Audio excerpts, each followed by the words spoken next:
Hi everyone, my name is Victor Richards and we're here in Leicester, and I want to tell you about my solo Windrush one-man play and how I transformed it into a movie. When I first arrived in England, everything was unfamiliar. The early days weren't easy, but over time, I built a life. I found work, raised a family, and made memories I'll carry forever. There were struggles, but also laughter, love. I'm going back home to Barbados in the morning.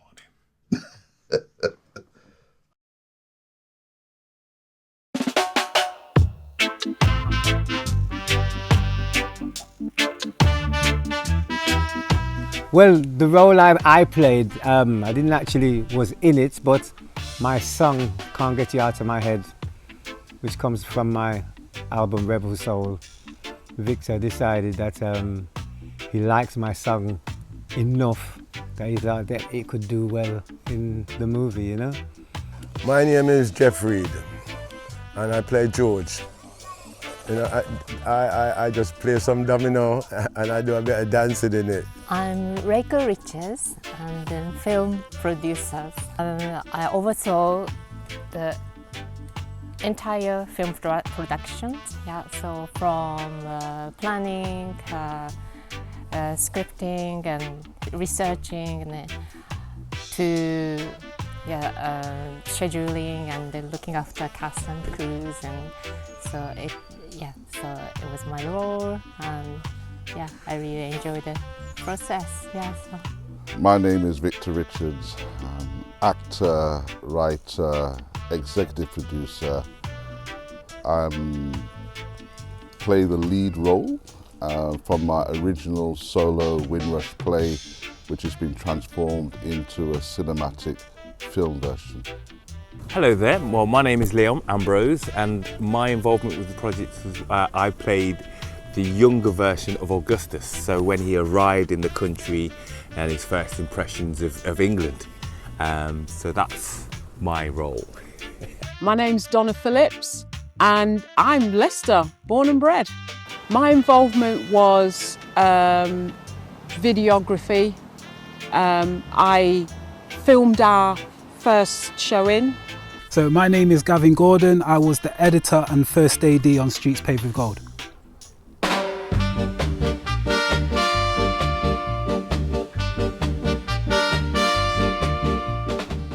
It's been a long journey, you know. Sometimes you don't realise how long it is. I think because there's different phases. I think probably comfortably I would say 10 years, but certainly in the last 5 years when the vision and the concept becomes more prominent, because as you can appreciate, being touring the original one-man play for 30 years, or nearly 30 years next year, I'll be thinking like, well, what do I do next? You know, it's like reinvent myself, but what haven't I done? This is the thing, I suppose when you're somebody just starting out, what do you do? So I kind of thought to myself, a film would be a great idea. When the Windrush scandal broke, and I had phone calls coming in saying, do part 2, redo it. And I said, nah. And I think that was 2018, wasn't it?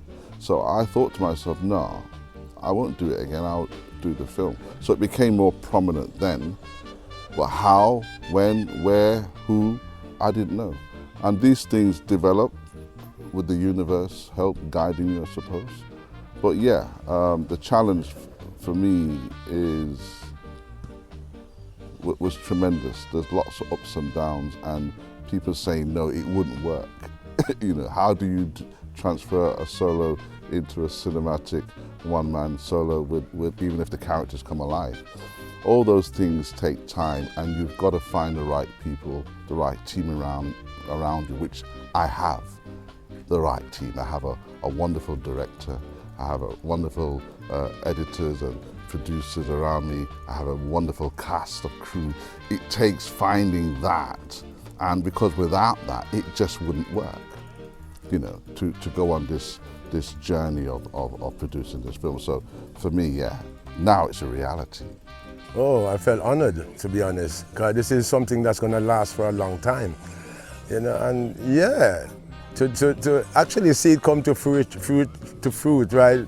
Because I knew when he started. I actually opened a show for him in Milton Keynes quite a few years ago, you know, because I do poetry.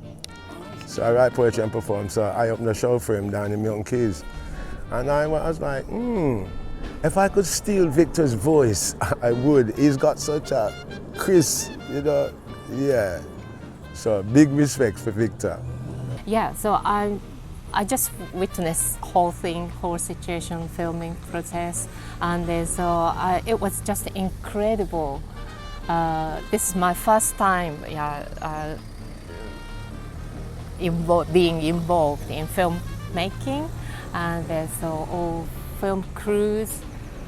Just incredible to see film crews and cast brings their diverse skills to behind the scene to creating such an amazing production. Yeah, so it's truly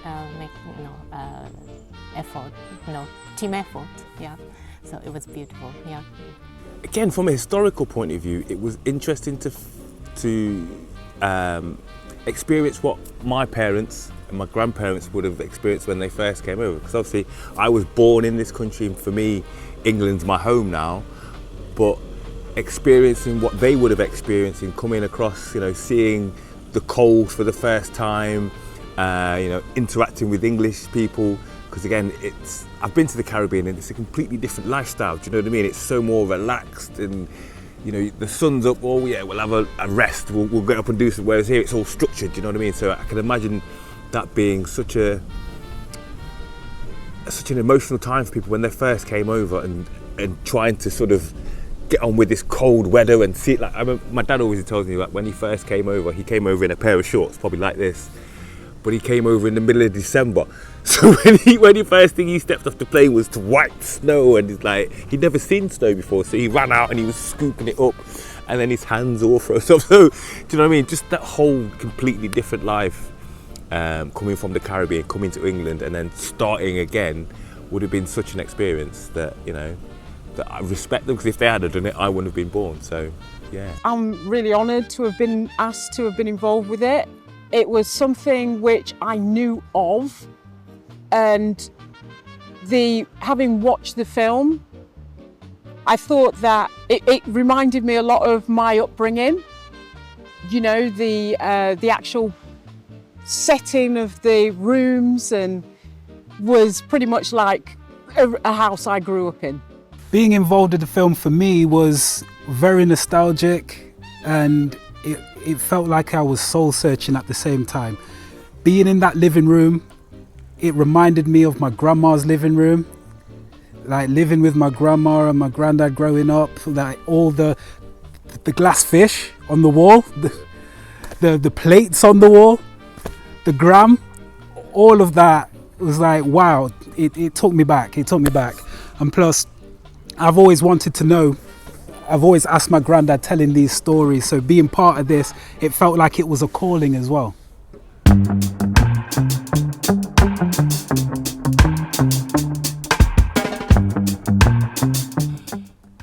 I think the whole thing is special, not just for me, but just the whole of it in entirety, because, knowing Victor like I have for so long, knowing where he's come from, it's one major achievement. And so him just asking me was, what can I say? I'm gonna do what I can do, and him accepting it, I was honored, without a doubt. I was honored, and I would, if he asked me again, I would do it, no question. Do you know what? The camaraderie of the actors who was in it, right? And to see Victor's vision come to life, and the crew member, people like yourself who's actually requested. I have enough respect for you, and I didn't really know you. But the day was so pleasant and nice. Victor's wife is one of the nicest women I know. And I don't really know her, but she just come across really nice, My favorite experience was being at the wonderful location, great central railway stations. Yes, so many people turned up to support our project, and so it was beautiful. Everybody enjoying themselves. Nice chemistry there, and so they all dressed up in period clothes, and so it really created nice authentic scenes of 1950s. Yeah, so it was a great experience. Yes. I think, if I'm honest, it's my first film. I've done music videos, I've done stuff like that. I've been in other people's films or short films, but I've never done a film pertaining to myself or my story of my work. First time. I think the challenges are numerous, but let's just see if I could mention a few. Getting a crew together. I've been through half a dozen people. Getting a cast, finding the lead, finding a wife to play the part, finding a husband, and those things take time. You just know. And I don't know, it's a funny thing, you hear people say it all the time, I just knew he or she was the right person for the part, and this person or this person. So that took time. And even though you get advice and people give you suggestions, oh, you could this person, that person, you're still, until you can see it for yourself and you believe it. It's not about you're not desperate, but you want to get the right person. Once it's done, you can't change it, you know what I mean? And past experiences, I remember. So for me, getting that crew, locations, looking for locations, sorting out the food with my dear producers, my wife, to get the food, the drinks, coffees, those special things that you need to keep people happy, get to locations, and all of that, the timings, all of those things was hard work, but it was enjoyable because people appreciated, people were happy, and when you see people happy on location, which is rare, it's a wonderful thing, and you forget the sleepless nights or you forgot the sugar or you forgot the milk. No. You have to go and get the milk, otherwise that person ain't drinking, and you don't want that person to dehydrate through the location. So you've got to make everybody happy. And luckily enough, because we know most of the cast and the crew, it was easy. It was smooth. Once we got everything in place, and I become more confident in going out and sourcing locations and talking to people and getting a lot of help and advice from the crew, from the cast. What did they think? And everybody was happy and 100% supportive. So it was apprehensive at first, but as I went through it, it became a joy. For me, I enjoyed sort of looking back, because again, as an actor, I'd come, I'd deliver my role, and normally I'd go away. But with you lot, you allowed us to sort of, when I pop my head back and see what you were filming or when you were rewinding stuff and the editing. I enjoyed the drone stuff, because again, that sort of technology wasn't around when I first started filming. We had to have some guy on a ladder or so. So seeing the new use of technologies and equipment and the sort of things that you can capture from that was really cool. The sort of wide panoramic views, can't even say my word, the wide views that you did, and the stuff that we got when we were on the stage, that it flowed and it felt good. So yeah, it was nice to see and be able to sort of have that vision straight away. It brought back a lot of memories. I can't put my finger on one favourite part, but I liked where they were talking about, the music, the dancing.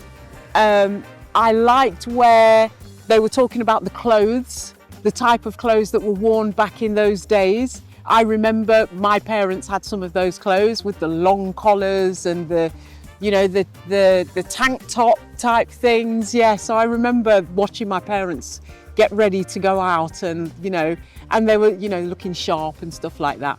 And there are too many things that I can't pinpoint one fact, but that's what stood out for me is the clothes and the music. Well, my favorite part, I've got two favorite parts, so I'm going to cheat, I'm going to say two. So my first favorite part was the living room and just being taken back to, well, my childhood, even though it was before my time, but I grew up in my grandma and granddad's house, so that took me back to my childhood. And the second one was the train station, because I thought what we achieved was amazing. What we achieved with the amount of people, the shots that we got, and how we coordinated it in the very little time that we had, that was my favourite part.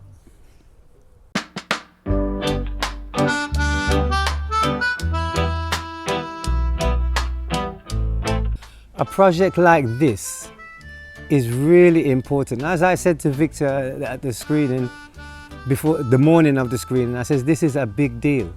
This is a very big deal. And he says to me that I'm the only one that's actually said that to him. But it really is a big deal because in the sense of many people, you know, they make productions and you know, it's their spin on our story, you know. But this is coming from a Windrush baby. You see what I'm saying? I'm a Windrush baby of that generation. So it's us telling our own story. It's one of us telling our story from their mind, their heart, their mouth. You know, so it's very important, and that's why it's a big deal. Because you need documentation of things that took place. Because you can see what happened with Theresa, the Prime Minister, what she did to those that came in the Windrush. And these stories need to be told, because probably there's thousands of people that probably have the same thing like Victor, but hasn't got the vision to come and see it come to life. You know, yeah, you need that. It's just like when they document the war and everything else, it should be documented, definitely.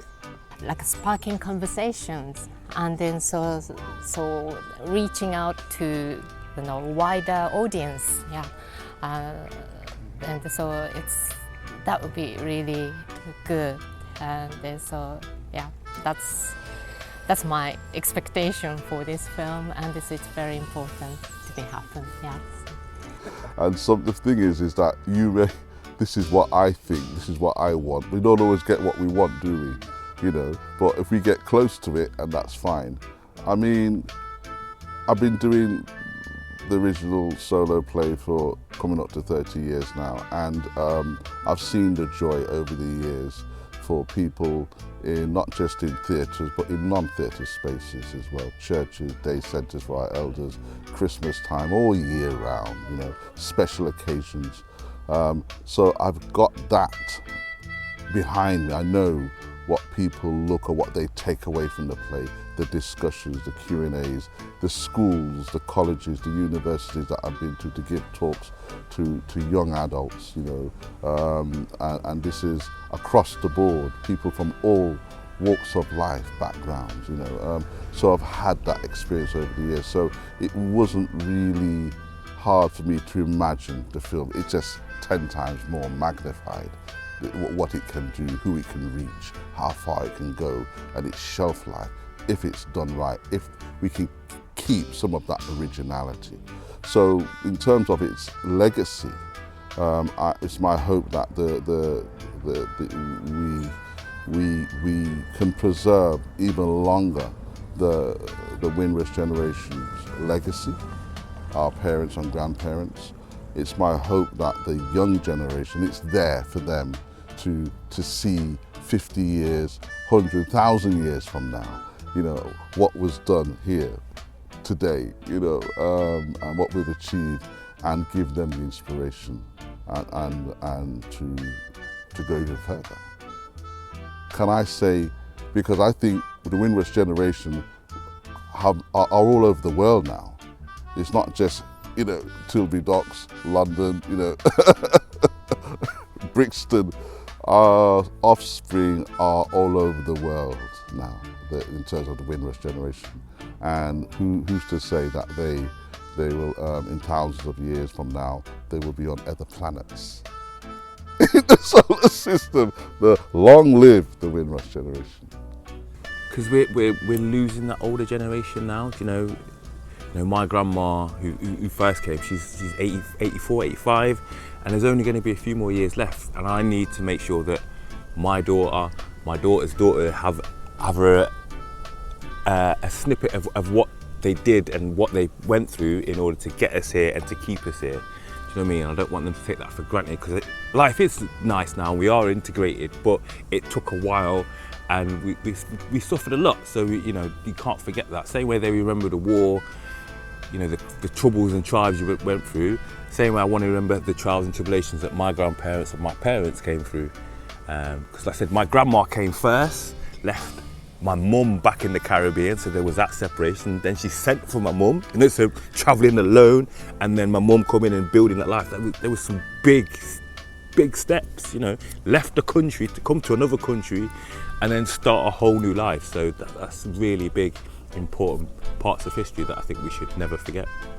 I think it's very important that the generation, that the younger generation that we have today, needs to have something like this so they can see what challenges were brought up, that their parents and grandparents went through. I think that it's important, it's an important piece of history, because it isn't there, you know, as these generations die out, the legacy isn't there. The legacy of this film and what happened in this film would have died out with it. On the night of the film, where I sat in the crowd, I heard people saying, "This is my grandmother's living room. This is what happened to my dad. This is what happened, you know, to my grandparents." So I think it's very important, and to have an historical record of those type of events. Projects like this are very important because people need a base and they need to know their history, they need to know where they're coming from. I mean, me going to school, I learned a lot about Henry VIII. I learned a lot about the Tudors and the Stuarts, and I wasn't really that interested because it didn't really say nothing to me, you know.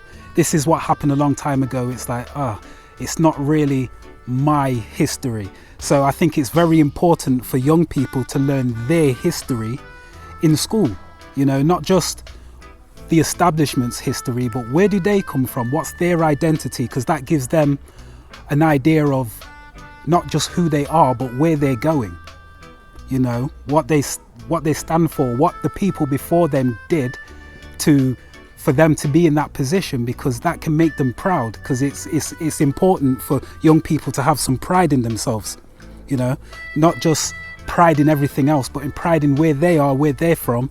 So that's where their morals come into play, and that's where their sensibility comes into play, from when they know their history and where they're coming from and what their foundation is. And I think that's very important for young people to know.